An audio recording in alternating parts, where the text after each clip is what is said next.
Initié par la Fondation Marie-Madeleine Gombez, ce projet qui met en valeur les récits cartographiques participatifs vise à réduire les effets de la violence sexuelle observée au niveau des professionnels du sexe. Nous avons eu la chance que notre projet a été retenu pour financement par cet organisme Grand Challenge Canada et afin de venir étudier les déterminants qui régissent auprès des groupes à risque. Il est donc question de travailler avec ces personnes à risque pour réduire les contaminations. Et ce projet va durer à peu près 4 mois. Et pendant les 4 mois, nous aurons 3 phases. Des phases qui vont porter sur les entrevues. Des phases qui vont porter sur les groupes de discussion avec ces personnes justement qui sont dans ce groupe vulnérable. Et pendant les discussions, des questions précises leur seront posées et ce sont ces questions-là qui portent sur la thématique même et les objectifs de ce projet. La présidente de l'Union pour l'assistance des femmes prostituées d'Afrique a salué l'initiative. Vu tout ce que les professionnels des sexes vivent aujourd'hui, la discrimination dans des lieux de prise en charge, les violences basées sur les genres, moi je pense que ça sera une bonne chose. L'étude va permettre à comprendre réellement l'environnement des professionnels des sexes. La représentante de cette union, section Pointe-Noire, s'est aussi exprimée en ces termes. Donc le projet il tombe à pic, parce que c'est des cas que nous rencontrons toujours avec les professionnels du sexe. Et comme dans le projet,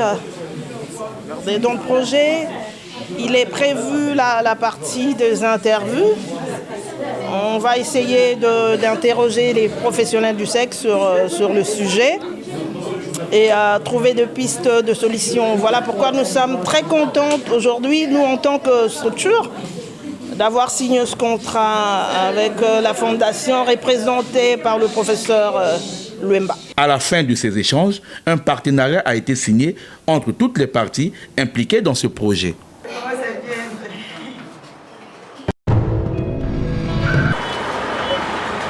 De nos jours, les raisons qui poussent les femmes à tromper leurs époux ou conjoints sont multiples et variées. D'une manière générale, c'est l'infidélité de l'homme qui est décriée. Mais actuellement, beaucoup de femmes aussi peuvent être expertes en matière de tromperie. Les motifs ne sont pas les mêmes pour les deux sexes. Parmi les raisons figure en bonne place la vengeance. Comme dit la loi du talion, œil pour œil, dent pour dent. Une femme trompée par son mari est une personne qui va riposter avec force pour faire jeu égal avec le conjoint trompeur. C'est donc une façon de se venger tout en jouant sur le même terrain. Par ego, une femme trompe parce que son cœur lui demande de tromper. C'est un argument simple mais véridique et très solide. Comme son ego le désire, elle décide donc d'aller voir ou chercher ailleurs. Question pour elle de changer d'air. Ce qui pousse la femme pour qu'elle devienne infidèle, c'est par rapport aux hommes. Il y a des hommes qui ne prennent pas soin des femmes à la maison. Parfois, il y a des difficultés. C'est ça qui pousse parfois des femmes d'aller à gauche, à droite. C'est ça. La pauvreté est en train de battre le record. Et face devant une femme qui a des enfants et il n'a pas de mari qui s'occupe de lui, elle va faire quoi? Elle va devenir infidèle. Bon, la vie est devenue difficile. Moi, comme étant qu'une femme, avant mon mari me donnait ou bien 5 000 pour le marché par jour. Mais maintenant là, ça ne marche pas. Alors moi aussi j'ai besoin de m'habiller aussi, d'acheter de lait de beauté, tout ça. Alors tout ça, ça ne peut pas aller. Bon, beaucoup de femmes ont devenu infidèles à cause de ça. De même, lorsqu'une femme en manque d'estime et d'amour pour son homme ne sait pas comment le quitter, elle est prête à jouer le jeu de l'infidélité qui sera pour elle une porte de sortie. Aujourd'hui, on remarque la cause principale de l'infidélité, c'est d'abord le manque d'attention vis-à-vis de son homme. Parfois, la femme veut se sentir aimée parce que l'amour, on ne voit pas l'amour, mais c'est les faits. C'est des faits. En fait, on sent l'amour. On ne voit pas, mais on peut sentir. Par exemple, j'ai fait les tresses. Mon mari rentre à la maison. Il peut me dire, oh madame, tu es belle. On t'a fait les tresses. Tu es très belle. Ah, la tenue là, tu es très belle, ça te va. Ou ce qui ne me va pas, tu me dis. J'aime écouter ça. En fait, la femme en général aime ça. Toutefois, lorsque le sexe devient monotone et que la routine s'installe au lit, il y a un grand danger. La même position ou les mêmes lieux peuvent ennuyer une femme qui va très vite réclamer un changement. Quand un homme est incapable de satisfaire sa femme sexuellement, je pense que ça peut pousser la femme à être infidèle. Quand l'homme est incapable de satisfaire la femme, alors, si elle n'est pas ancrée dans la prière, si ce n'est pas une femme de prière, une femme de foi, qui croit en Dieu, ben, elle va voir ailleurs, elle va voir dehors. On dit souvent qu'une femme s'accroche beaucoup plus à un homme qui prend soin d'elle, malgré qu'il est beau, malgré qu'il est, je ne sais pas comment, il peut avoir 10 000 copines dehors, mais si elle sait qu'elle se retrouve dans le foyer par rapport à la condition de vie, par rapport à la responsabilité que son homme ou par rapport à la position dont son homme la met, elle va pas être infidèle. Les jeunes filles veulent trop de matériel, de l'argent et tout, donc du coup ils ne se donnent pas quand elles sont avec un homme qui ne s'occupe pas d'eux, vraiment, donc du coup ils cherchent ailleurs, ils cherchent mieux. Enfin, une femme se sent négligée, délaissée ou ignorée. La femme se sent plus femme de ménage ou cuisinière que confidente ou épouse de son mari. Le manque d'attention et d'affection pourrait conduire la femme à prendre des décisions irrévocables. Toute femme désire être le point central d'intérêt de son compagnon. Sinon, elle pourrait se laisser et aller chercher chez les voisins. Ces raisons évoquées, loin d'être exhaustives, montrent clairement comment la femme devient infidèle. Aussi, une question mérite d'être posée. Tout ce qui a été révélé ici justifie-t-elle l'infidélité féminine? Le débat reste grandement ouvert. Cette modeste cérémonie a permis au distingué conseiller Christian Didas Bongolo de rassembler autour de lui le noyau qui a travaillé nuit et jour pour qu'il soit réélu à l'Assemblée locale de Pointe-Noire.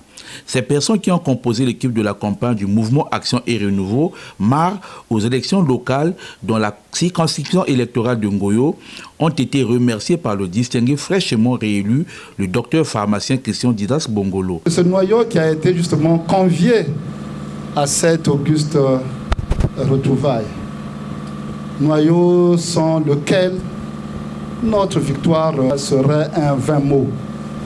Vous avez bataillé.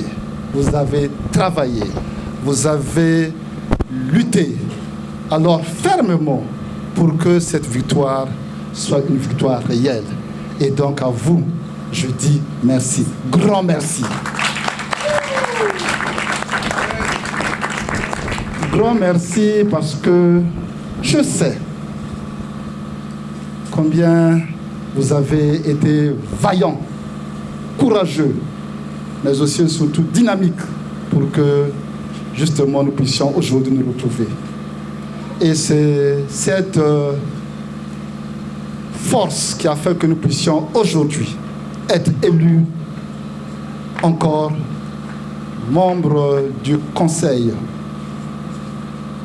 départemental municipal de la ville de Pointe-Noire, membre du parlement local. Je vous remercie encore. L'élu local de Ngoyo a saisi cette occasion pour dévoiler ses ambitions à l'assistance ayant pris part à cette rencontre. Notre rêve, notre ambition, notre prière sera ce que notre présence au Parlement local de la ville de Pointe-Noire puisse nous ouvrir encore certainement d'autres portes pour que cela soit capitalisé par le parti, notre grand parti, le parti MAR, mais aussi par nous, éminents militants qui animons ce parti. C'est notre prière, c'est notre, on va dire, notre souhait et notre ambition. Au terme de la cérémonie, qui coïncide avec la venue au monde du docteur Christian Didas Bongolo, un repas a été servi aux invités. Une manière pour lui de rendre agréable cette rencontre avec le noyau de sa compagne aux élections locales de juillet dernier.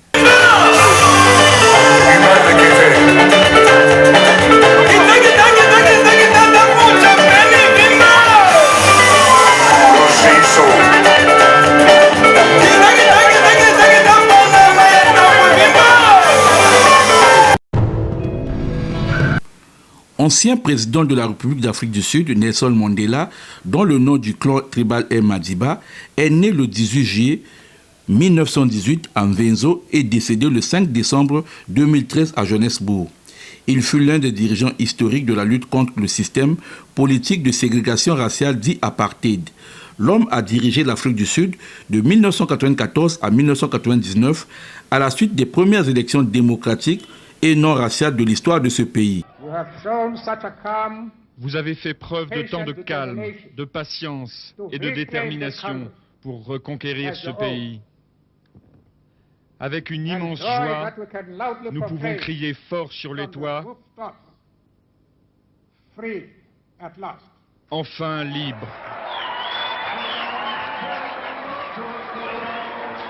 Il fait son entrée au Congrès national africain ANC en 1934 afin de mener la lutte contre la domination politique de la minorité blanche. Devenu avocat, Nelson Mandela participe à la lutte non violente contre les lois de l'apartheid. En 1960, l'ANC est interdit de toute activité, ce qui pousse Mandela à mettre en place une branche militaire de ce parti. Celle-ci débuta dès 1961 une vaste campagne de sabotage contre les installations publiques et militaires. Une année après, Nelson Mandela est arrêté par la police sud-africaine puis condamné à la prison et aux travaux forcés à perpétuité lors du procès de Rivonia. À partir de ce moment, il devient le symbole de la lutte pour l'égalité raciale et bénéficie d'un grand soutien au niveau international. L'éducation est importante. Celui qui n'a pas de formation ne peut pas devenir un leader.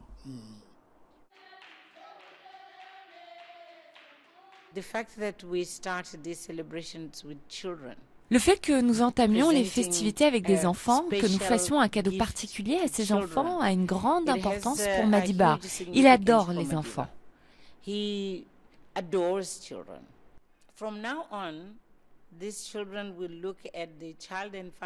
À partir de maintenant, les enfants vont voir dans la Fondation Enfants et Familles un partenaire, une institution qui a modifié leur vie.